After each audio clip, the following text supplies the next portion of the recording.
welcome to Sailing Adventures with Island Girl. Well, today we are going to be talking about packing for travel, packing for trekking, packing for voyages, just in general packing. But I'm actually packing for a trip to Everest Base Camp. Next week I leave to go to Kathmandu, Nepal. So in the off season, when I'm not sailing somewhere or on the water, I like to do high altitude trekking or the Grand Canyon, something that's more adventure travel. Well, today we're going to go over how to pack for Everest Base Camp trek. But a lot of the items I'm packing can also stem over into packing for a long voyage, packing for trekking and elsewhere in the world. This particular time, I'm going to be at high altitude. So I'm going to 18,000 feet, maybe 19,000. So it's a little different depending on where you are in the world and the weather conditions. Because when I fly into Kathmandu, Nepal, it's going to be like 78 degrees Fahrenheit. So that's pretty warm since it's right on the border of India, and the corner of India and China is where I'm going. So anyhow, that's what I'm packing for. But as soon as I take a small airplane to Lukla Airport, is where the trek is starting out, all of a sudden you're placed in a lot different area. All of a sudden the cold weather clothes have to come out, the trekking clothes, the high alpine gear. So you have to pack for anything from tropical conditions to alpine and Everest conditions. So I'm going to go over that today. And the first thing we're going to start out with is the pack. Whether I'm getting on a sailboat or I'm getting on a plane or I'm traveling anywhere, the pack is the number one thing. So it depends on if you're going to carry your pack the whole time, if you're going by airplane, if you're getting on a boat, wherever. I prefer to have like a 60-liter pack. Mine is a Kelty pack. I've had it for years, but this is what it looks like. And this is the one I prefer. It's pretty comfortable. You can get interior frames, exterior frames, the belts, everything. It's whatever feels comfortable to you. A pack is pretty personal, so you need to try them on, you need to pack them up, you need to see how they're gonna fit for like weeks and weeks of trekking. This particular trip I'm going on, since I have to go on a very small plane and a few other things, I'm keeping it below 15 kilograms, which is 33 pounds. So in order to weigh it, instead of finding a scale where you set the pack on, what I have is my scale. So I step on my scale, I'm like, oh, I'm this much. Okay, let's put the pack on me. What's the difference? That's how you weigh your pack. Anyhow, so let's go with the clothing that we're gonna bring along. Since I'm gonna be in all kinds of trekking areas, the first thing on our agenda is the clothing.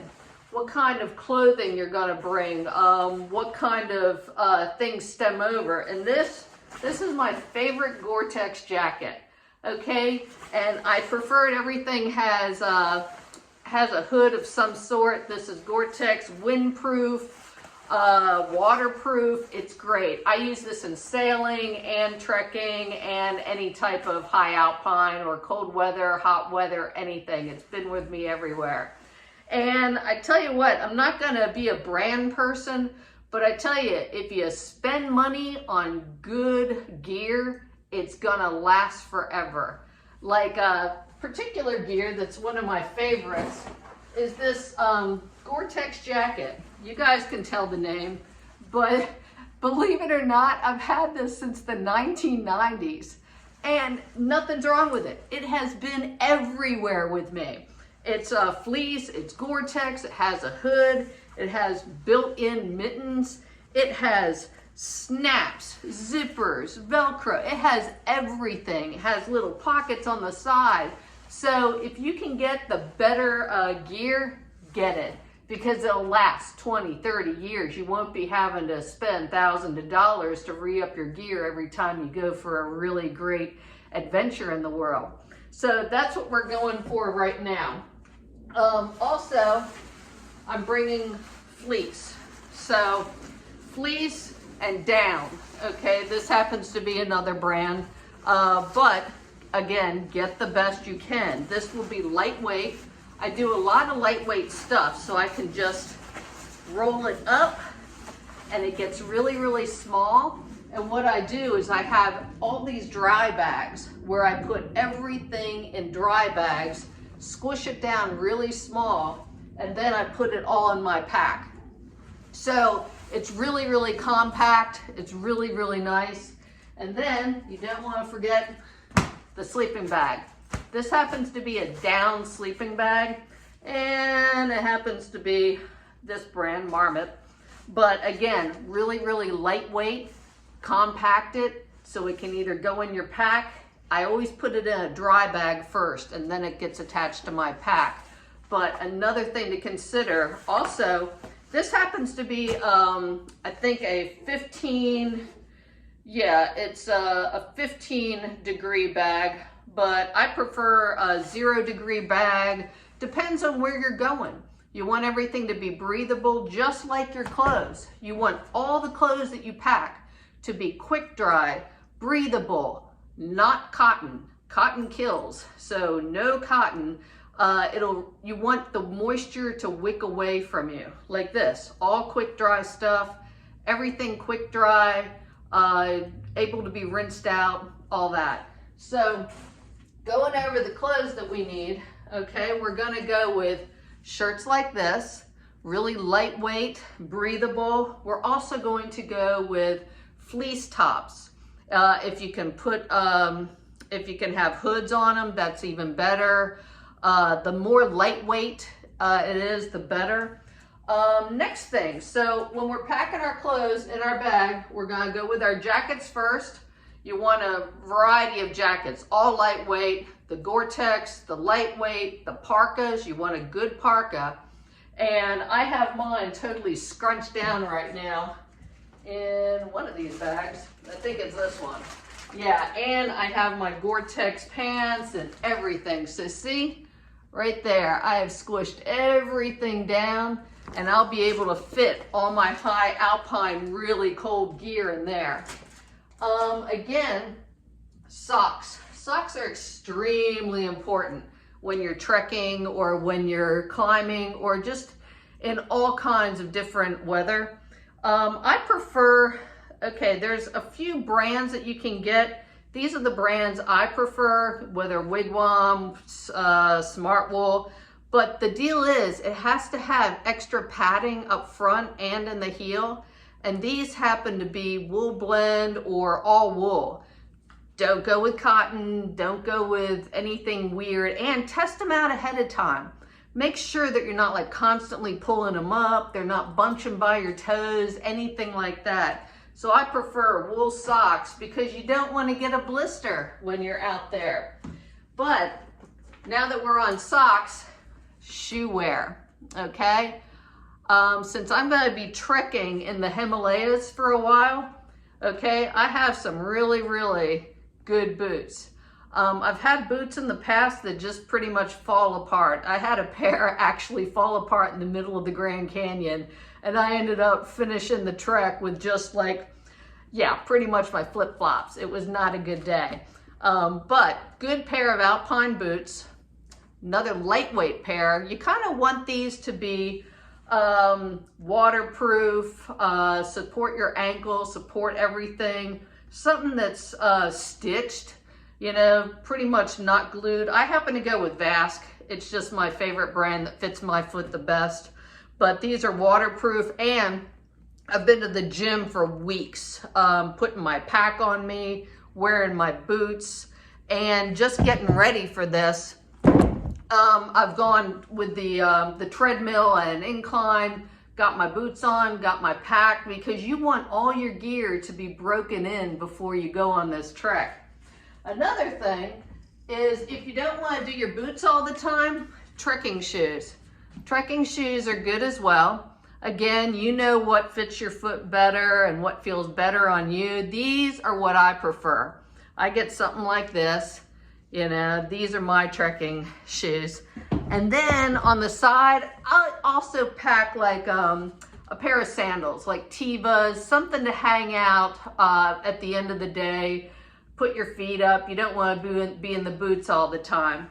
So I have also compiled, you can either set this video on pause, and I'm going to show you the list. This is the list of items that you need. So you can either expand this and set it on pause and take a picture with your phone, but these are the essential items that you need for your trek, okay? And it goes over pretty much everything. So take a picture of this with your phone and you can have it and expand it. And these are the essentials that you need. Okay, so we already went over the backpacks, the sleeping bags. Again, water. How are you gonna carry water? What I do a lot of the time is I have all my water bottles packed here. And what I like are the expandable bottles, you know, where you can just expand these, fill them up with water. I have other expandable bottles right here and carabiners.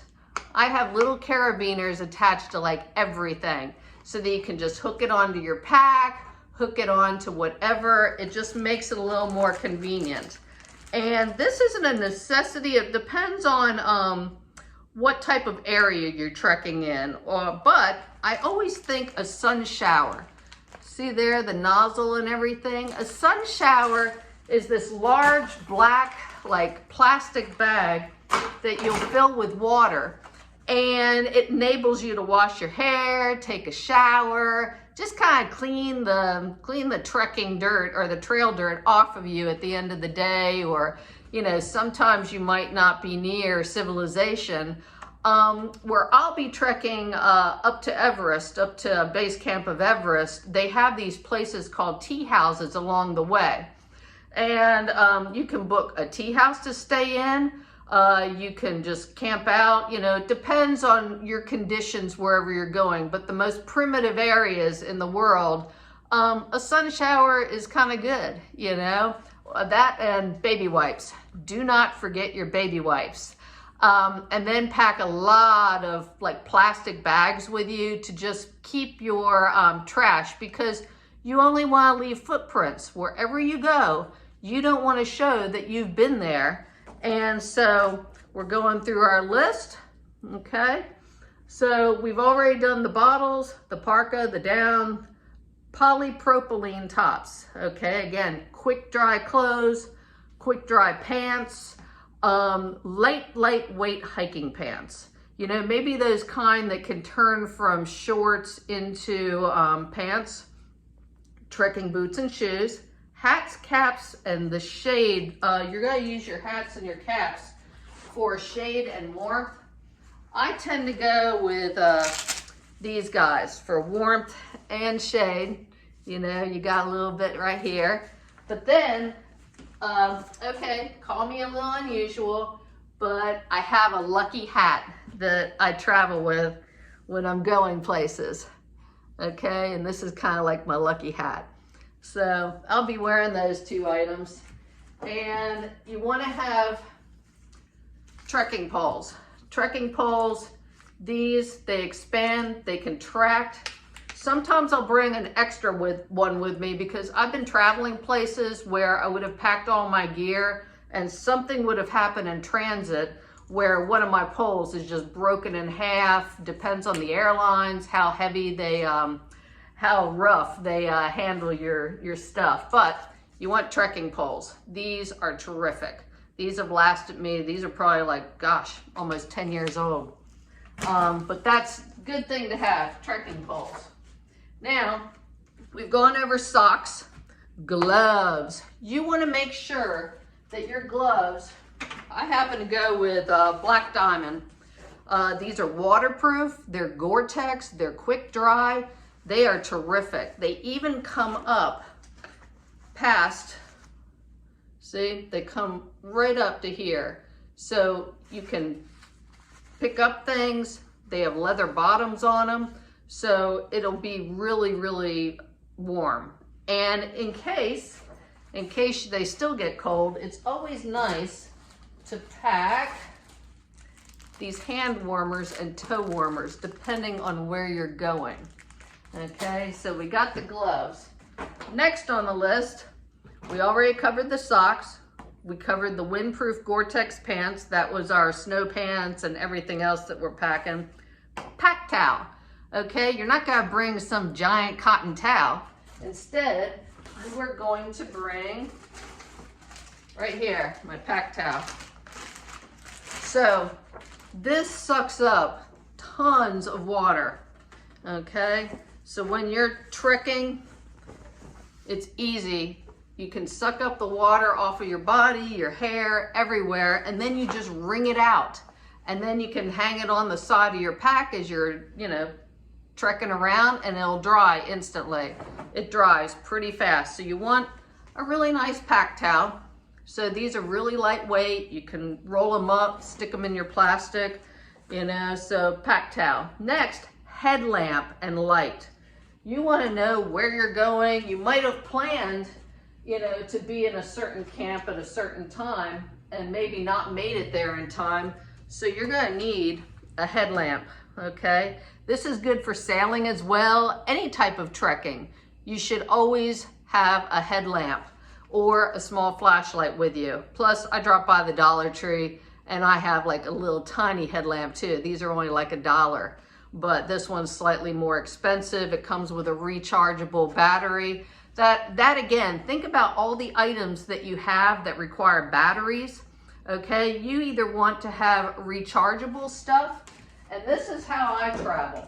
I'll charge almost everything I have with a solar charger. These things, they have little lights on the end, okay? I have a little compass built in, little carabiner, and I tell you what, it charges something like 2 seconds, 2 minutes, Depends on how low it already is. But these only cost like maybe $20. You can order them on eBay or any place off the internet. But I always travel with a couple of these. Also, take into account like what country you're going to be in or what's going on, because you might need the adapters, from Asia or Europe, depending on where you're going and what the type of electric is. It might be 110, might be 220. So you're gonna need the particular electrical adapter for what country you're in. So we've gone over pack towel, headlights, camping poles or the hiking poles, personal first aid kit, okay? And then personal products, sunscreen and sunglasses. So right now for my first aid kit, you have to make it a personal one because you have to remember to pack any meds that you may need along the way. I prefer baby aspirin. Baby aspirin's a good thing. Everybody's like, oh, you don't take pills. They taste good. I like cherry flavored, but I like baby aspirin. That's my thing. I have in my little medical kit, I have it, outlined. I have a carabiner. I have a little handy. This thing is packed. I have a pair of tweezers in here. I have the hand warmers. I have in case you sprain your ankle. But I have the emergency blanket in here. I have gloves. But in case something worse happens, say you sustain a really deep cut, okay, it's always good to have this, the bleed stop, okay? In case somebody has like a really deep wound, say they were caught in a rock slide, say they fell down and their hiking pole jammed through their, ankle or something crazy where there's a lot of blood, you want to put this bleed stop on it. Then you want to dress it, and of course you want to wear gloves whenever you're working with other people's blood. It's a hazmat situation. You never know what other people have. But I carry like tons of gauze, tons of like just different things. and a little bit, just in case aches and pains, lidocaine. But I also used to be a firefighter paramedic. So my emergency bag might be a little different than your personal ones. So kind of stock everything to your level. You know, stop a bleed really quick.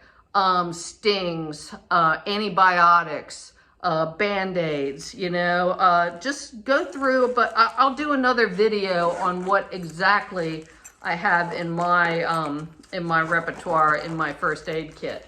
But that's another thing. So we got the first aid kit. Also, your sunglasses. If you're going to be around a lot of water, I prefer the polarized lenses to where you can see through the glare in the water.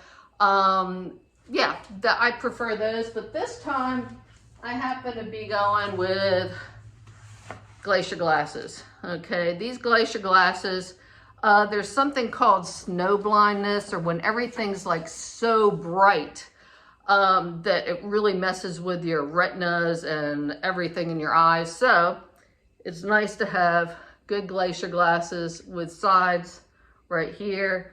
Don't really have to have them polarized, but it's good to have a good pair of glasses for wherever you're going, and that helps a lot. Things that you also might want to bring. Okay, if you're going towards high altitude, or if you're on a ship, a boat, whatever way that you're traveling, okay, always think about certain sicknesses that can happen. Okay, for instance, I'm heading to Kathmandu, Nepal, and Everest Base Camp, which 18,000, 19,000 feet. That's pretty high up there, and I'm coming from sea level. So there's something called high altitude sickness, okay, which actually is pulmonary edema, cerebral edema. It's water gathering on your brain and your lungs. You'll cough. It's a really, really bad thing, and lots of people die from it. So there's some preventatives that you might want to think about when going to high altitudes like that. Of course, clear it with your doctor, but this is the particular medication that I am bringing to Everest Base Camp with me. And you check with your doctor, make sure it's cleared for you personally. But this is the high altitude sickness preventative medication that most people climbing Everest and going to high altitudes in the world, this is what they take. So you can do the research yourself, but this is what I'm going to be taking. I'm going to cut mine in half and it's going to be 62.5 milligrams. It's the same thing. It's just like the generic name versus the drug name or whatever. But lots of people take this. So you have to think about, just like seasickness, it's the same thing, motion sickness. If you're on a boat for a long time, you have to think of different things that can occur to your body when you're in different types of environments like that. So another thing, we're gonna go through some things that were not on the list, but that I take all the time. This is your necessary list, the one that I already gave you guys. These are necessities to go in your pack for travel and everything. After this, if you still have enough room in your pack and the weight is still good, I again keep mine under 33 pounds. That's including your little day pack, you know, things to carry on the plane or just to carry with you. But here's another one in case you want to copy this one too. I'll hold it up. Okay, this is another list of items that I bring that just make my trip a little more cushy, a little nicer. If you're roughing it and you don't have places to take a shower, you can barely get any sleep, you're laying on the ground, you're freezing, these things make it a little nicer. Anyhow, let's go through these. Camera, okay? You want to document this trip. You want to go, hey, look where I went. Oh my gosh. So I'm bringing my phone, and I bought a digital camera. Had to have the neighbor show me how to set it up, but digital camera. That way you have like extra extra shots, everything in case your phone's not working at higher altitudes. Because think about it, we're going to be in like 20, 30, 10 degrees. Will your electronics work in really, really crazy conditions? If you're on a boat, will they work in damp conditions, humid conditions, hot, cold, freezing? You have to think about the conditions you're going to be in and how you want to document your trip and this voyage or your trek. So different things. Again, I already went over the outlet adapters. For if you're going to Asia, England, Europe, wherever, you definitely need certain adapters for their electrical grid. Batteries, solar chargers, that's another thing. I always bring them with me. Camelback, your water system. If you're trekking, if you're topside on your boat and you're on a voyage somewhere, you don't want to keep running down and getting water bottles and all this. So this would be the water bladder that goes in the Camelback. And you can just be doing whatever you're doing, whether it's trekking, whether it's steering a sailboat, whatever.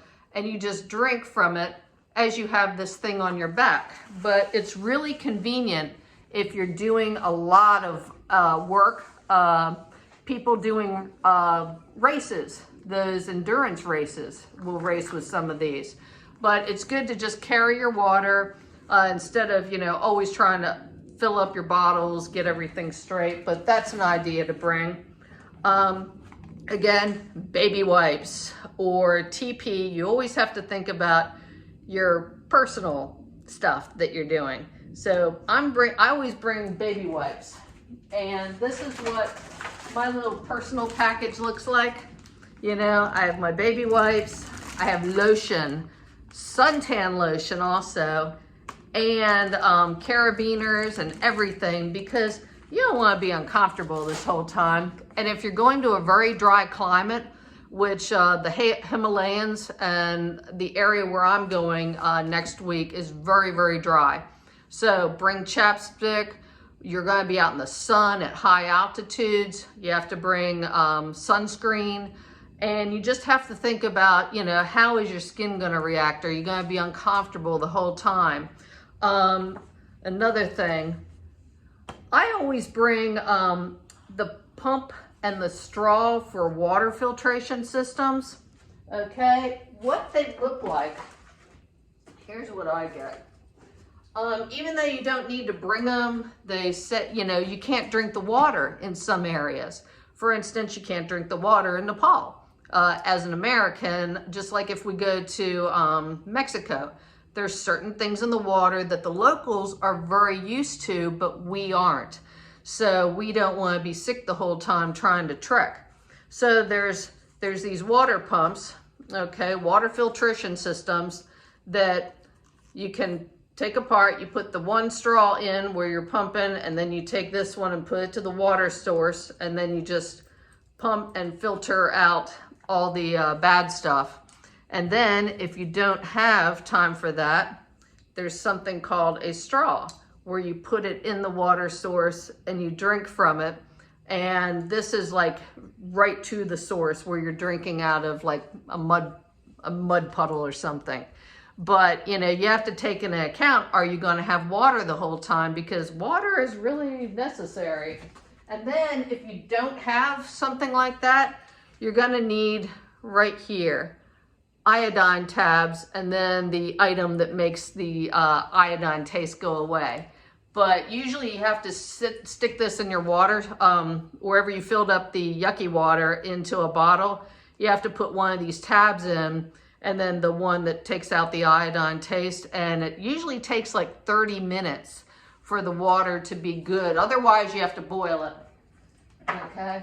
And so right now we've already done that. We talked about the high altitude sickness preventative meds as well. Sandals, yep. Whether you can wear them going through the airport, it's just a little more comfortable, or wherever you're trekking to.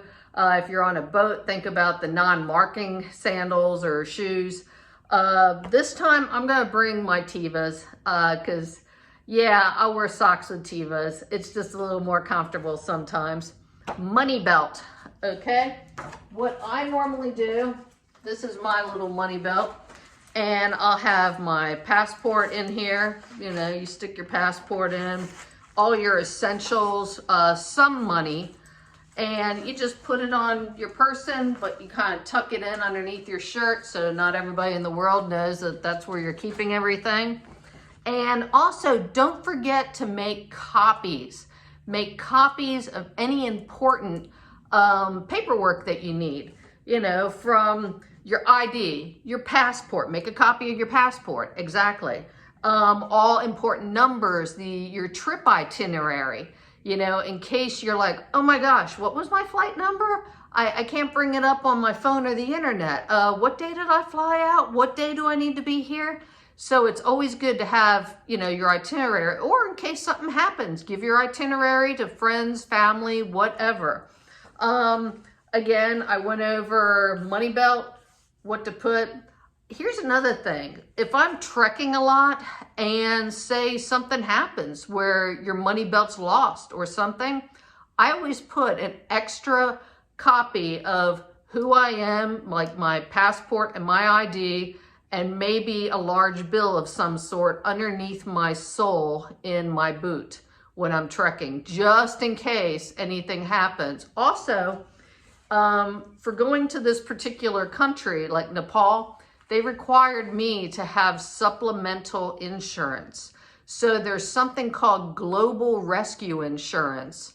And it's not just like your medical insurance that you have in the States. It's actually like, hey, I got damaged in an avalanche, or I need to be medevaced out of here, or something catastrophic has happened, and they will send in the necessary means to get you out of there. So you want to look up global rescue insurance, and it doesn't cost that much. I usually just get it for a year instead of per trip, because this trip is going to be like 16 to 20 days.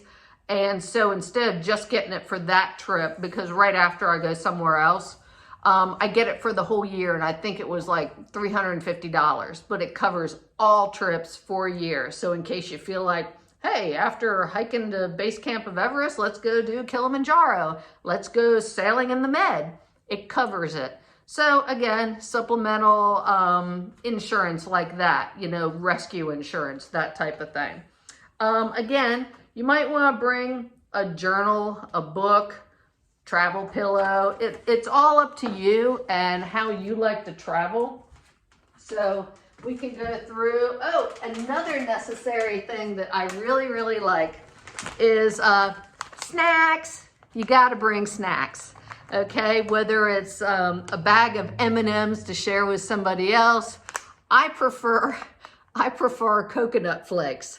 It's healthy, keeps your energy up as you're trekking, and you don't want to be hungry, and you don't want to be thirsty or uncomfortable. So I hope this helped you guys a little bit. But let me just reiterate: this is the pack list. Right here, if you want to take a picture of it, pack list, the initial, like these are the must-haves in your pack. Okay, take a picture of that. And then after that, the things that will just make life a little nicer. Okay, these are the items that I also like to bring. It's not on my list that they send usually, but take a picture of this. Anyhow, this has been Sailing Adventures with Island Girl, but I'm going on alpine trekking right now to Everest Base Camp, and I hope everybody liked my video, and get ready. In a couple weeks, I will start showing the trek pictures. Anyhow, Sailing Adventures with Island Girl, this is Laura. Have a great day. Bye.